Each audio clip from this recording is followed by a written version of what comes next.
उसे माफ कर दिया, उसे विश्वास दिलाया कि लौटकर वह उसकी देखभाल का पूरा इंतजाम करेगा। राजा झोपड़ी से बाहर आया, साधु के पास आकर बोला, मैं अंतिम बार आपसे अपने सवालों का हल मांग रहा हूँ।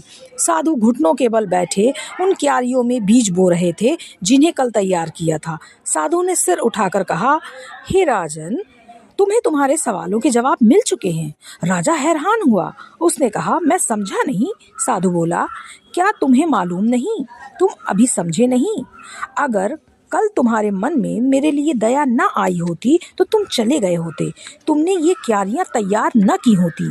राह में यह आदमी तुम पर हमला करता। मेरे पास न रुकने के लिए तुम पछताते। जब तुम क्यारियां तैयार कर रहे थे वही सबसे सही समय था। तब सबसे महत्व का आदमी मैं था। उस समय मेरा काम सबसे जरूरी काम था।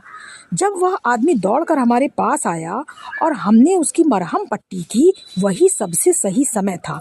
अगर तुम उसकी मरहम पट्टी न करते तो वो मर गया होता। इसलिए उस समय वही सबसे महत्व का व्यक्ति था। तुमने उसके लिए जो भी किया उस समय वही तुम्हारे लिए सबसे जरूरी काम था। हमेशा याद रखना, सबसे सही समय वही होता है जब हमारे पास किसी भी तरह की शक्ति होती है।